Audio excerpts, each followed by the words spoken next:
All right, I guess we should start. If people will join, they'll join.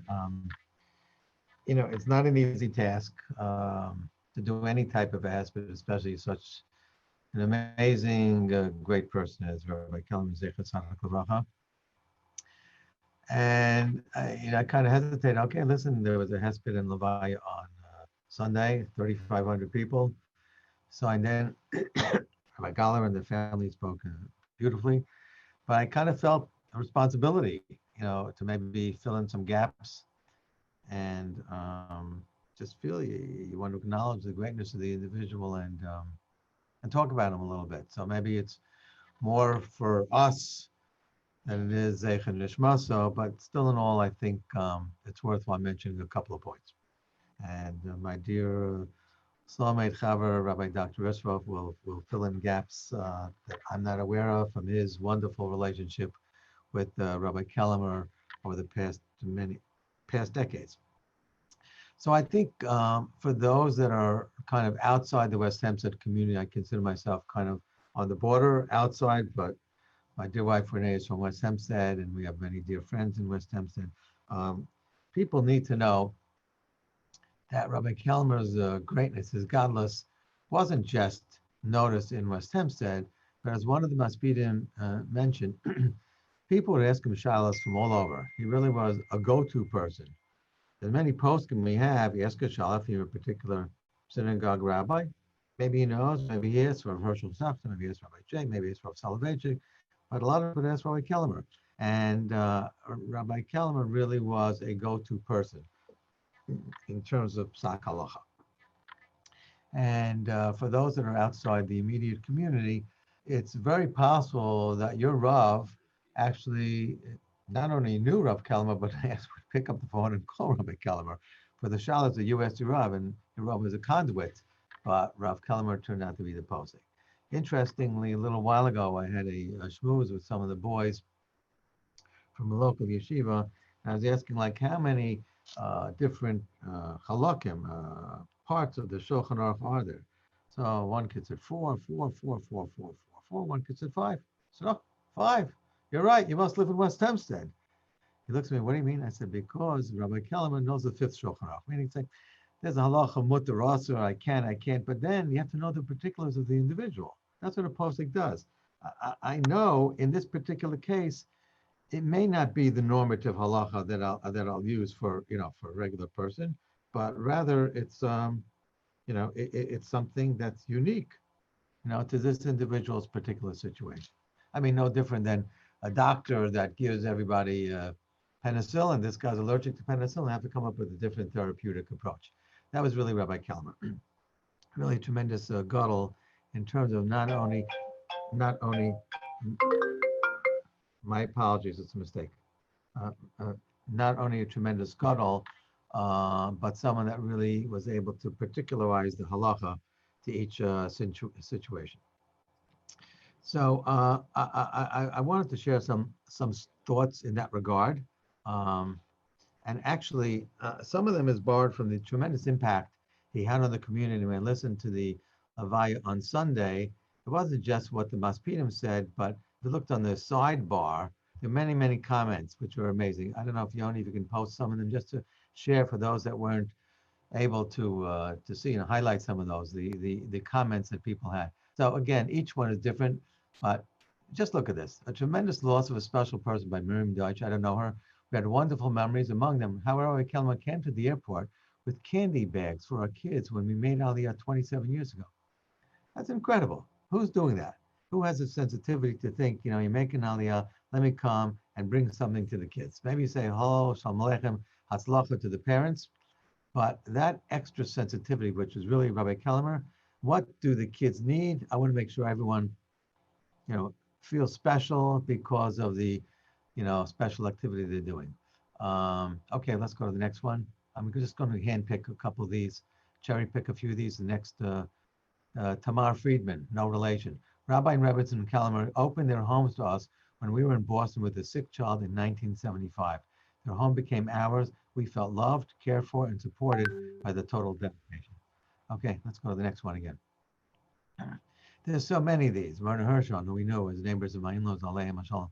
When my husband Marvin was nifter in Florida in April, Rabbi Kelemer drove to Brooklyn to meet the body on his way to Israel to give a hesped 20 years after we left West Hempstead. That doesn't happen. Let's be honest. Someone moves out of the community, they're gone. Someone else replaces them, and and you're friendly with them. You don't think of someone that was in the shul for 28 years ago. Just incredible. Okay, next one as well. Mark Blechner. His mantra was Emor Matvasei Habe, which is so true. He was a gadol in Chacham, in Torah, and related to every person with such derech eretz who listened and responded with anivus and tmidos to any interaction. And the one on top, 4 years ago at 2 a.m., when my daughter was born under 3 pounds, premature and very sick in the ICU, I was met by Rabbi Kelemer at her bedside, who came to pray for her, not knowing I'd be there. And by the way, we've had similar experiences in our family. When someone was not well, he'd show up 2 o'clock in the morning. By the way, that's after he went to 3 weddings, 2 bar mitzvahs, 8 shiva calls, did the daf yomi, gave a shiur, and answered 25 shilas. Just incredible. Okay, let's go to the next one as well. And again, there were thousands of comments. Okay. Again, on top, when my husband, Rabbi Benjamin Brasher, and mother-in-law, Naftali, were sitting Shiva in Brookline, Rabbi Kelemer came to Brookline from West Hempstead to be Menachem Abba. Again, these are no longer Balabatim in his shul. These are no longer congregants. I hate to be so cynical, that could vote on his contract. These are people he formed a kesher with. These are people that he felt that these are my Balabat, these are my friends, these are my congregants, these are people I'm responsible to. At the bottom, Alan Singer, during the 3 years that I was the director of the Shalom Task Force, no one could hold a candle to Rav's devotion to Shalom Bayis. He was involved, as you can well imagine. Any family Rav of a large congregation is dealing with health issues, divorce issues, abuse issues, all kinds of issues that take place today. He was, I don't know, your head would spin. When you dealt with the shalifs he was asked and the difficulties he was asked, just incredible. Okay, let's look at the next one again. Ellerton, Shani Ellerton, Rabbi Kelemer was there for all of us. I'll never forget his kindness when he walked along the Southern State Parkway on Shabbos to visit my father who was in Mercy Hospital. By the way, this is not the only time I've heard the story. Zebbie's nodding his head. Many, many times he would disappear. Where is he? Oh, he's on the Southern State Parkway, right? He's walking on the side of the road where there's no sidewalk. And he's walking to visit. LIJ also. Right. Be Mavakachola to help someone. It's just incredible. I think 1 or 2 more. We'll switch to something else. Go ahead.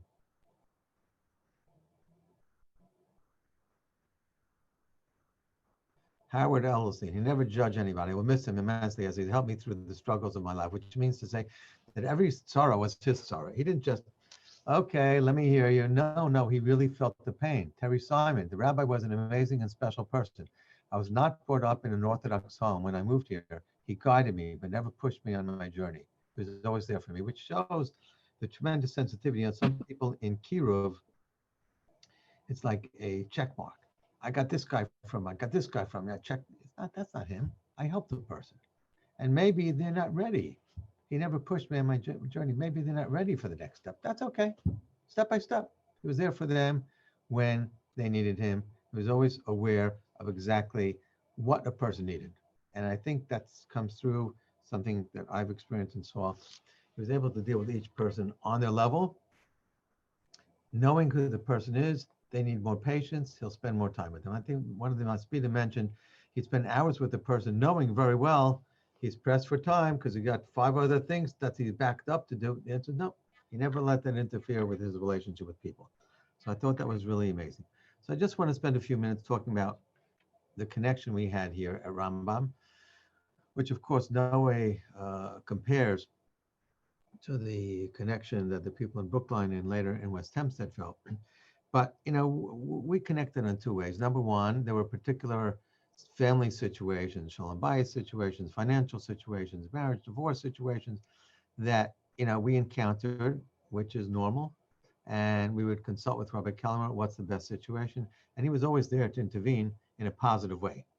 let me talk to the dad, let me talk to the mom, let me talk to the Talmud, let me raise money because the father lost a job. Really amazing.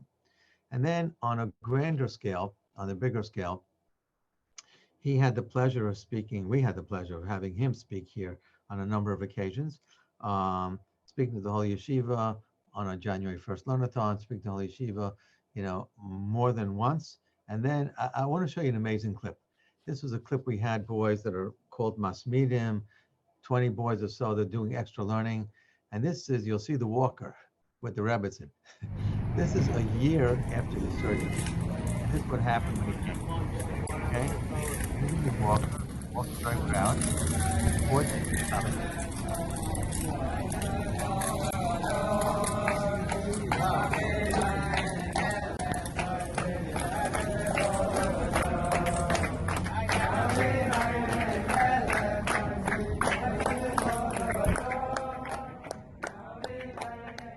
I want you to notice, the singing is going like when you have the opportunity to meet a great gadol, a great tzaddik, and that was their sentiment. Some of them were West Hempstead boys, and others kind of knew his reputation and heard of him. Maybe you heard of him previously when he spoke to the yeshiva.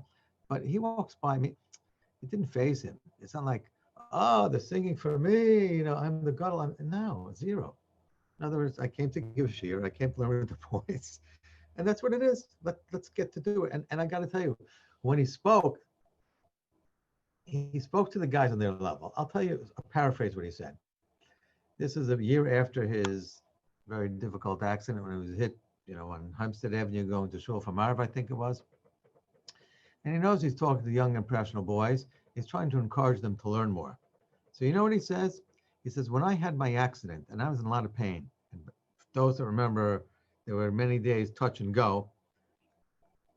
I was in in bed, and I had a very hard time getting up to take a step for physical rehabilitation.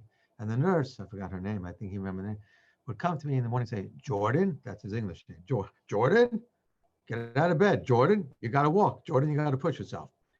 So very self-effacing. His point was, guys, you could do it too. I did it.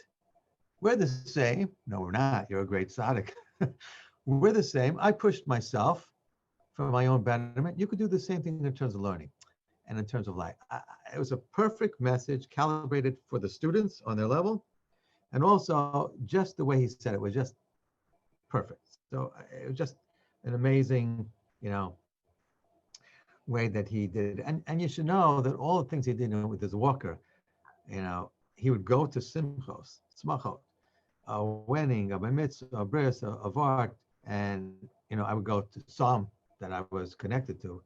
Almost every simcha that was West Hempstead related, he was at. He didn't go because he had to go. He didn't go because, I'm the rabbi of the synagogue and what are they going to say if I don't go? He went, that was really him. There's an expression, avas abrios, makavan laTorah. A person loves his fellow Jew and he does what he can, what they need to bring them closer. So I think it was really, an amazing role model in terms of character, in terms of chachma, in terms of everything that he did. And I thought of him briefly. I'll close with this. In last week's parsha says that Hashem tells Moshe and Aaron, go gather up the Zakanim and go confront Paro and tell him, let my people go. And it says they did that, and they go to Moshe and Aaron go to Paro. And Rashi asks the question, what about the Zakanim? Where were the Zakanim? And Rashi says they slipped away because as they got closer to the palace, they were afraid of getting in trouble. So it was only Moshe and Aaron there. And I think that was really Rabbi Kelemer, a true leader. A true leader is determined to accomplish the mission. It's not based upon popularity. It's not based upon, political pressure. It was really lishma. And everything he didn't do it because people liked it. He did it because it was right. And I think because it was right and the way he handled it, people liked it and respected him. And the last thought before I asked Rabbi Dr. Isroff to say a few words is one of the other comments. Rabbi Kelemer was big on gematria, and he was exceedingly fast. I know when he spoke here a few times, he used a gematria, a play on words that worked out exactly something Rambam Masifta, it worked out. Today is whatever, it's New Year's. He always had a perfect gematria. So I think to preserve that part, I'm not a gematria guy, but I said, let's look at the word Kelemer and the tzaddik. And tzaddik, if you figure out gematria, is 204, I think. And Rabbi Kelemer is 616, 610. So it doesn't work. You know what that means? He was more than just a tzaddik. He was an amazing. So with that, I'd like to ask a dear chaver for many, many years, Rabbi Yisrof. You see him at his daughter's wedding with Rabbi Kelemer in the middle and Rabbi Yisrof, really enjoying Rabbi Kelemer's presence. It's such a beautiful picture because that was Rabbi Kelemer. Malay Simcha, because it was someone else's Simcha. It wasn't his personal Simcha, but he really enjoyed the Simcha of other people. So Rabbi Yisrof, if you could just, expand on this a little bit. Thank you, Rabbi Friedman. I'm going to try to limit. Obviously, I can go on for hours, and I understand the hour is late for many of us. So, first of all, you're talking about, I did write out some things, so I don't think off the top of my head, but one of the things that came up was the visits at 2 a.m. So a chaver of mine had told me that, unfortunately, he was in the ICU at Mercy Hospital. He was delirious with a pancreatitis. It was 2 a.m, and he looks up and he sees this dark figure standing next to him. So he looks up and he goes, "Are you the Malach HaMaves?" So Rabbi Kelemer goes, no, it's Rabbi Kelemer. So he goes, "Rabbi, what are you doing here? It's 2 a.m. He says, "I could not go to sleep until I saw you." And he goes, "Now I can go home and go to sleep." That was just this little side story. Typical. Everybody has stories. Everybody in our community, wherever you go, they have stories of Rabbi Kelemer. If you look at his Levaya, right now they're up to 17,000 hits. People are viewing the Levaya, which just shows you the greatness of the individual, how it was worldwide. It was just not West Hempstead. I was looking for examples in nature, how one could explain Rabbi Kelemer encapsulated. And the thought occurred to me, when you have a diamond, when you have a very special diamond, so it's worth a lot of money. The diamond has many facets around it, little shapes that when light goes into it, emerges with different colors. And to many in our community, they saw the facets. They saw the little attributes of Rabbi Kelemer. But the true essence of a diamond, how do you authenticate a diamond? You authenticate a diamond when you look at the diamond, the bottom, the base of the diamond is called the pavilion. And when you shine light through the pavilion, the light goes up and it comes out through the table, that little portion in the middle of the diamond. And from there, you see the brilliance of the diamond. The base, the pavilion of the diamond was Rav Kelemer's Torah knowledge. Many of us in the community, on different levels, were able to appreciate. Reb Zev Meir Friedman, the Rosh Hashanah, certainly Ben Torah, could appreciate the brilliance of the diamond. For many in our community that didn't have that level of Torah knowledge, what they saw were the facets. They saw the beautiful, beautiful mythos around it. And for them, just seeing all that light was an amazing thing. Just a little brief biography of Rabbi Kelemer. He was one of a kind. He was one of a kind. He had a gift from HaKadosh Baruch Hu of an absolute photographic memory. Whatever he saw, whatever he read, whatever he heard, he knew it. An example, Friday night, I used to daven in the base medrash with him, and everybody would line up to say good Shabbos to him. It took a half an hour until everybody walked by. So there I'm watching, there's a young man coming up, and who's now a Rosh Yeshiva. This was 25, 30 years ago. Rabbi Kelemer was in the community for 38 years. We were there from day one. He introduces himself to Rabbi Kelemer. Rabbi Kelemer says, "I know you." And this rabbi says, I don't believe we've ever met. He goes, "No, I know you." He says, I don't know. Rabbi Kelemer says, "Give me a minute." And for those who knew Rabbi Kelemer, when he went into thought, he would put his hand up to his temple. And he's thinking, he goes, "It was 16 years ago. I went to Yeshivat HaKotel, and I wanted to hear a shiur. And you were in the audience. You asked the shaila." And Rav Kelemer goes on to say over the entire shiur to this individual, and the question that this rabbi asked the Rosh Yeshiva. 16 years later, a chance meeting in Yeshiva HaKotel. That was a mind of absolute brilliance, blessed with a gift from HaKadosh Baruch Hu, a photographic memory. He started off and tells Rav Gifter, who himself was a very well-educated man, saw the beauty of this uncut diamond at the age of 15.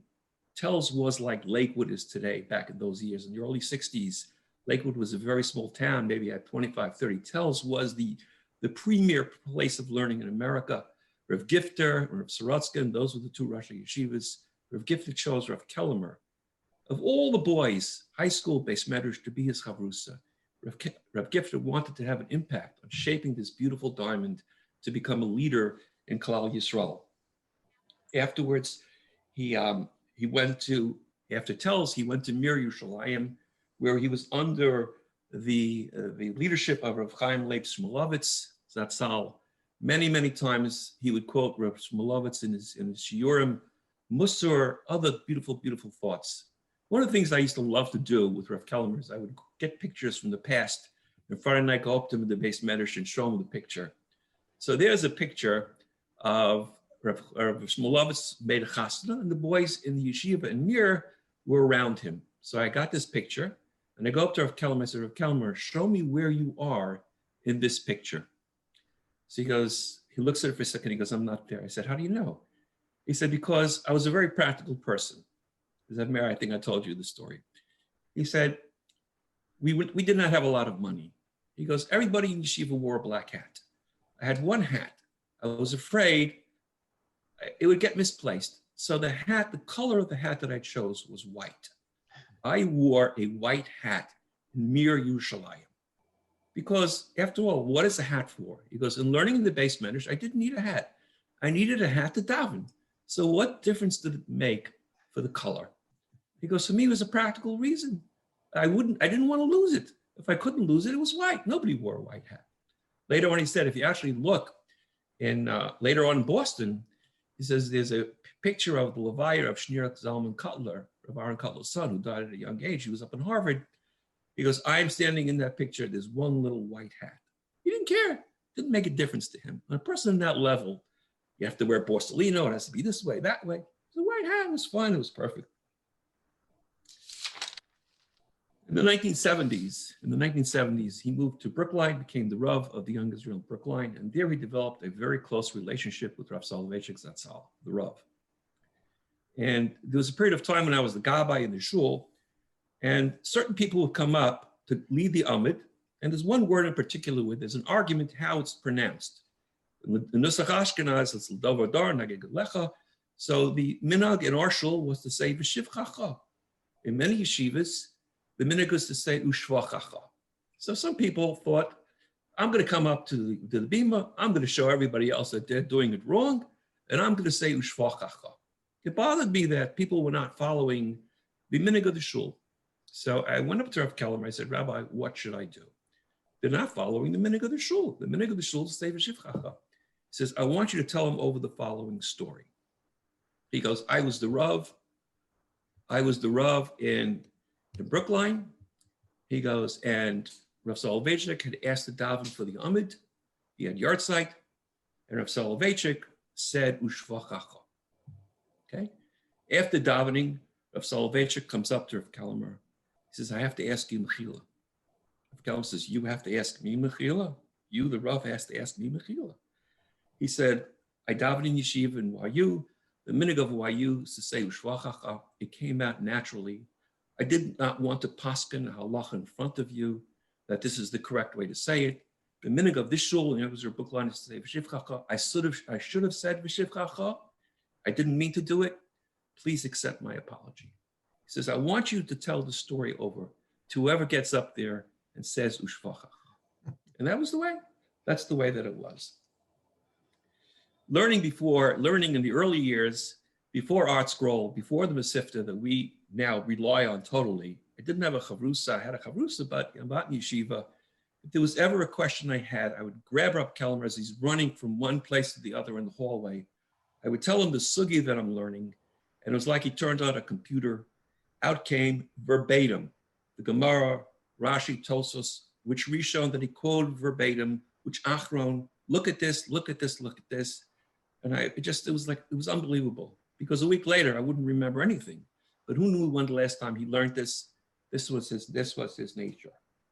Some of the qualities, okay? We went through the essence, we went through the Torah. Let's look at some of the facets of this beautiful, beautiful diamond of Rav Kelemer. That's all. Avas Yisrael, his love for the nation of Israel, irrespective of what your Reform, Orthodox, Hasidish, love of everybody. He complained bitterly many times that over every yeshiva, there should be a sign for Haftal or Reyacha Kamocha. He once told over the story of what happened in Telz. Telz, it was Simchas Torah. Simchas Torah in yeshiva is the place where many people would come to watch. They want to see Simcha. And he, sorry, for some reason I'm a co-administrator, I'm admitting people. Anyway, he said, a car pulled into the driveway on Simchas Torah and pulled all the way to the back. Out came a Reform rabbi who wanted to observe Simchas Torah in Telz. Well, some of the boys saw this and, they thought it wasn't the right thing to do. After all, we're an Orthodox yeshiva. You don't drive in our parking lot on Yontif. So they went and they deflated the tires of the car. Okay? Deflated the tires of the car. The rabbi comes out. He's blown out. Word got back to the Rosh Yeshivas, Rav Saratskin, Zatzal, and Rav Gifta Zatzal. They personally went to the home of this Reform rabbi to beg mechila, to say that this is not the way that we bring up our boys. Whatever, they're mischievous, they thought it was the right thing to do, that of course each boy went and had to apologize to. This is the sensitivity that Rav Kelemer tried to instill upon us, his congregants, the love for everybody, irrespective of your commitment to Judaism. It made no difference. He would publicly, from the pulpit, if we had a visiting conservative rabbi or a Reform rabbi at that Shabbos, he would publicly get up and welcome them and made certain they got an aliyah and they got kavod. It made no difference to him. We would talk about his love of Eretz Yisrael. When there were hard times going on in Eretz Yisrael, he would try to highlight the IDF, the Chiloni soldiers, the non-religious soldiers. He would talk about their sensitivity. For him, that was the greatest thing, how a Chiloni, a non-religious soldier, is willing to give up his life for Israel. And that to him was way far and beyond than the religious soldier. This is the love that he had, this Avas Yisrael. Caring for parents of members of the shul, not for your in-laws, or freedmen. They were members. My father, my mother, not members of the shul. 25 years ago, my father unfortunately suffered many, many illnesses. He ended up at that time, there was an acute rehab in Jamaica Hospital, okay, which is off of the Van Wyck Expressway. It was Shabbos in the middle of August. So Rav Kelemer got off 3 weeks, three Shabbos that he took off a year. But during those weeks, he would work in shul. For Shabbos, he would go. Where would he go for his vacation? To his mother-in-law's house, Rebbetzin Walk-In in Kew Gardens. So what does he do on July? On his vacation in Rebbetzin Walk-In's house, he walks to Jamaica Hospital to see my father. Not his congregant, yet. My father told me he couldn't believe it. Rav Kelemer came in, he was sweating, he walked up 5 steps. It was boiling hot outside. Made no difference. You were a person in need. I have to come here to give you. Rosh Hashanah night and Pesach night, there was always a knock on my door. Who was it? Rav Kelemer, coming to wish a good yontif to my mother, who's a Holocaust survivor. He had all the time in the world. He says, I need to talk to your mother. I need to get a bracha from her. He would pull up a chair. He would sit next to my mother. I would say, Rabbi, your family is waiting for you. Go home. Nope. I need to talk to your mother. And my mother, of course, she has the stories of the Holocaust, telling over story. He never told her. He heard it 20 times. He listens to the story. At the end, he asks for a bracha. This was every Rosh Hashanah and every Pesach night. My mother would tell me on Mother's Day, you know who called me? Rabbi Kelemer, to wish me a happy Mother's Day. On Purim, you know who called me? Rabbi Kelemer, when she's in Florida, to wish me. It's crazy. He had so many things on his mind, such a big congregation. He found time. He found time. In one of the Maspidim told a story about a Hasidic Rebbe who wasn't there for Slichas night. They were looking for this Rebbe. Where was he Slichas night? They found him in the forest chopping wood. What's he doing? They followed him. He was giving wood to a widow who had nothing to eat, no heat. So he came back to the shul to report where the Rebbe was. So one of the Mispalim snickered, "Oh, where is the Rebbe in Shemayim?" So he said, "No, the Rebbe is Lamalim in Shemayim." I'm going to tell you a little story about how our rabbi was always Lamalim in Shemayim. We davened together on the Yom Rayim, and we had many minyanim. Sometimes we're very fortunate that the rabbi was there. On Yom Kippur, he was in our minyan. He gave his sermon, gave a speech. Musaf, after Shemon Esrei, he disappeared for an hour and a half. We never questioned where's the rabbi. Other people questioned, where'd the rabbi go? Why isn't he here leading us? 3 or 4 weeks later, an article appears in the Sisterhood magazine. It's entitled "A Knock on the Door on Yom Kippur." It was written by a father of a member in our community who was a retired Rav, who was terminally ill. And additionally, this person in our community has a severely disabled son. And the father had a job as a chazan, so he wasn't home for Yom Kippur. So in this house was this grandfather, terminally ill, and this sweet little boy, severely disabled. The knock on the door was Rabbi Kelemer. This rabbi opens the door. "Rabbi, what are you doing here? You need to be in shul." He goes, "No, I need to be here with you." And he spent the next hour davening with him, singing over the piyutim. And this rabbi wrote, this was the most incredible Yom Kippur that he ever spent. This was Rav Kelemer, the Malam in Shemayim, higher than the heavens. There was always room, never any time constraints. People were upset, some people were upset, but when you realized where he was, it made no difference. His humility.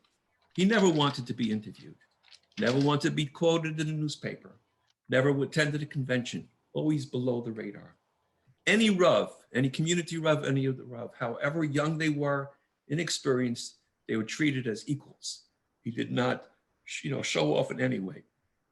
However, if there was arrogance on the part of that Rav, the Rav wanted to show off something that he knew in an arrogant manner, within a second, he was cut down with like a barrage. He didn't know what hit him, like an atomic bomb hit him, and that was it. That Rav was muted. It was it was just like it was insane what he would do. In the last 7 years, we have an associate rabbi, an assistant to the rabbi, Rabbi Galler, so it's like gesund. Rabbi Kelemer went on to introduce himself always. Himself, Rabbi Kelemer, "I am one of the rabbis in the Young Israel. But I'm the senior rabbi, and this is my associate. I am one of the rabbis." That was his humility. He would tell me that he would go away wherever he went. If he wasn't recognized, he enjoyed sitting in the back of the shul, blending in to be a balabas. He always had stories about what went on in the back of the shul, how much he loved it. There was a number of things. His sharp wit. He had incredible sharp wit. And we enjoyed a tit for tat. He told me a story once, fascinating story. He said there was a couple that was looking to move into the community, and they decided they were going to interview Rabbi Kelemer to see if this was the rabbi for their community. So they took out precious time from his day. They came in with a list of shilas, all sorts of questions, and all. They interviewed the rabbis like you're interviewing your pediatrician, before you're newborn. They're interviewing the rabbi to see. And after he finished with them 2 hours later, 2 weeks later, they call again. "We have some more questions. We want to interview you some more." So goes through that. Turns out they didn't move into the community. He sees them at a wedding a year or two later. He goes up to them. He goes, "Tell me," it bothered him to a certain degree, "why didn't you move into West Hempstead? What was wrong?" They said, "Rabbi, you were phenomenal." But we interviewed another rabbi from another community, and we asked him similar questions. And you know what that rabbi did? He typed it into the computer and printed out the answers. What a gifted rabbi. So Rabbi Kelemer couldn't take it anymore. He goes, I guess that rabbi does not answer shilas on Shabbos. that was his wit. Very rare comeback, but he had to share it with me. he was super sharp. He led by example, always led by example. I don't remember how many years ago your father, Shalom, was the Shliach Tzibur on Yom Kippur. He was daven mincha for the Amid, and we walked in after the break, and I see my father-in-law sitting there with his kittel, and his face was whiter than the kittel. He was sweating profusely. He was short of breath. We called over a cardiologist, come over. He says he is in atrial fibrillation. He has a very, very fast heartbeat. We took him into the office, Rabbi Kelemer's office, the anteroom over there, and the doctor says, you need to eat. And my father-in-law, Zachatzal, said, I'm not eating. I'm not eating, I'm not drinking. Because all my life, I've never once broken on Yom Kippur. This too shall pass, I'll be okay. Rabbi Kelemer walks in, here's what's going on. He says, Joel, I'm going to feed you. I'm going to feed you. Rabbi Kelemer sat there with a spoon. Joel, open your mouth. And he fed him little by little. That was the example that he taught us, okay, how you treat somebody. Another time, this is before Hatzalah, somebody fainted in shul. We needed to call an ambulance. There was no public telephone in shul. The phone was in the rabbi's office. The rabbi bolts out, goes into his office, makes the phone call himself for the ambulance. Then he gets up and teaches us halacha. Halacha is that don't go looking for a guy to make the phone call. You make the phone call yourself. And that's exactly what he did. Those were the examples he taught us in real life. During the pain and suffering that he experienced, there was a horrible tragedy in the community a number of years ago where a child was killed. The funeral was on a Sunday morning. And that afternoon was a wedding that we were invited to. And Rav Kelemer comes to the wedding. And I go up to Rav Kelemer, I said, Rav, how is it possible? You just spent time with parents burying their child, the saddest time in their lives. How is it possible for you to now flip that switch and go joining a family in the happiest time in their lives? How could you do it? He says, believe me. He says, it's taking its toll on me. He says, it's a tremendous strain on emotions. It doesn't come easy. I feel the pain so much, but yet I feel their happiness. I have to do it. But believe me, it's taking its toll. There was a time he talked about in shul once, he gave a little speech talking about he would never embarrass anybody publicly, never scream at anybody, never once did he scream. Example, how he would go out of his way not to embarrass anybody. He talked about the differences in the nusach in the Kel Mole, how the Reform movement changed some of the words of the Kel Mole. He said he attended a funeral and it was being led by a Reform rabbi, and he was shocked and pleasantly surprised that the Reform rabbi used the old version, the original version that we use. So he let it slip. He said that after the funeral, I went over to talk to her. This was a female rabbi that he went over to talk to explain to her the nuances. So like a wise guy, I said, Rabbi, you ever have Kol Isha? How did you sit there and listen to this woman singing Kel Mole? After all, any other Rav would have stood up, Usher, would have stormed out. I said, Rabbi, what did you do? He goes, I did what I always do. He says, I closed my eyes and I started humming to myself. I said, I hummed, but yet I was able to hear the words. That's what he did. We had an example around the corner from the shul. My daughter lives, Ayelet, and Rifki, my wife, was there, and a non-Jew who's a neighbor was walking by. My wife was talking to her. Rabbi Kelemer comes by. So my wife introduces Rabbi Kelemer to Mary, this non-Jewish neighbor. And she goes, this is our rabbi from the synagogue that's down the block. Rabbi Kelemer says, first of all, I am one of the rabbis. And secondly, he takes out his hand to shake Mary's hand.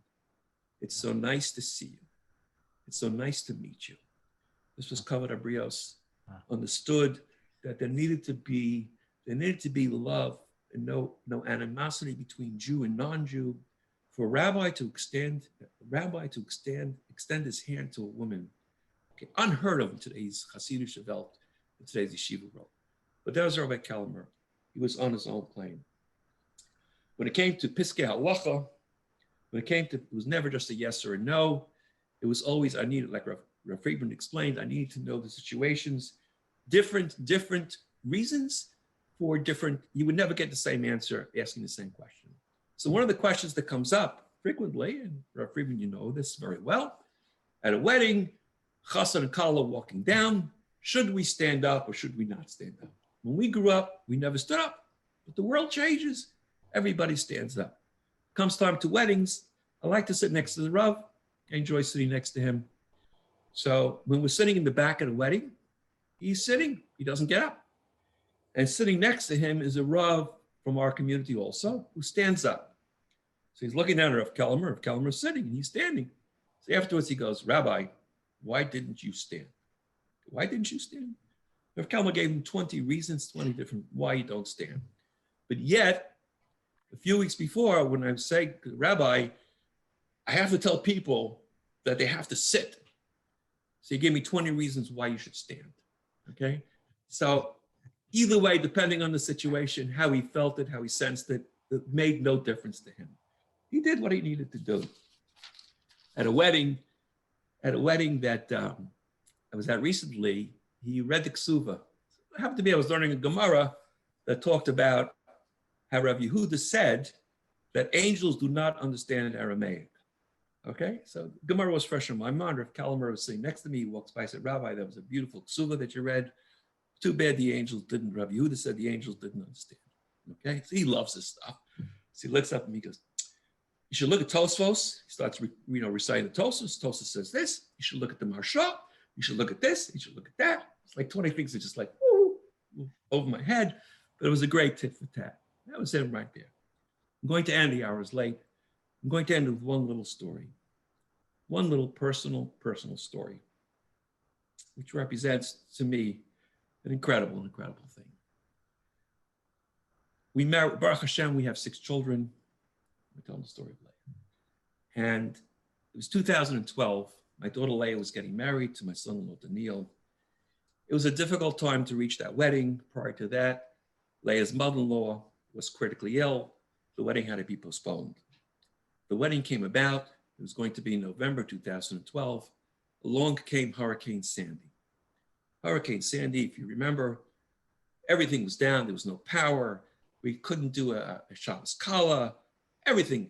Come Sunday morning, all my friends start calling me, Zev, you have to do something. We have no gasoline to go to the wedding. You have to do. I said, what do you want me to do? How am I going to get gasoline? I decided what I would do is I would hire a coach bus. Everybody can go on the coach bus to the wedding. Great idea. Comes to the wedding. Who gets off the coach bus? It's Rav Kelemer. Took the coach bus to the wedding. I was thrilled that he was there. Okay, the wedding's over. I announced the coach bus is leaving. Rav Kelemer's sitting at the table. I go, Rabbi, the coach bus is leaving. He goes, I'm not going home on the coach bus. I said, you don't have a car. How are you going to get home? Don't worry, I'll take it. I said, okay, fine. Little by little, the bus leaves. People are trickling down. Now who's left in the catering hall is me, Rabbi Kelemer, and the caterer. My wife, Rivki, had come separately in her car. I was sleeping at home alone because there was no electricity, no burglar alarm. She was sleeping by my daughter. And I looked at Rav Kelemer, I said, Rabbi, you don't have a lift home. Whoever is coming to pick you up is obviously not coming to pick you up. I said, Rabbi, today I want to tell you was one of the happiest days of my life. Baruch Hashem, I was zocheh to marry off all 6 children. I said, please let me drive you. I know it's 11 o'clock at night. It's early for you. I know you have many things to do. Let me drive you wherever you want to go. So he looked at me and says, okay, you can drive. Great. Happy. We go off. I get in the car. Okay, Rabbi, where are we going? We're going to go to this address in Williamsburg. We go to Williamsburg. I said, you want me to stay in the car? He said, no, come up with me. We go down this dark street. We go up a little narrow stairway. We come to an apartment. He tells me, we're going to meet a makubal. We're going to meet a makubal, a mystic person. The rabbi, you should know, did not believe in brachas from Rebbeim. We would ask him, should we get a bracha? No. You want a bracha? He says, you have to go to a gadol, the Torah, who feels your pain, who sits with you. He says, these brachas that you're getting, it's a moneymaker, okay? He's taking me to makubal. So I walk into the room, the rabbi sits down at the dining room table, I sit in the back of the apartment. I didn't want to, be involved in their conversations. The conversation went on. Then after 10 minutes, the rabbi calls me over. He says, sit down. He says, this person just married off his daughter, and I want you to do something, okay? So the makubal asked me the names, and I have it here. He proceeded to write 5 pages of all sorts of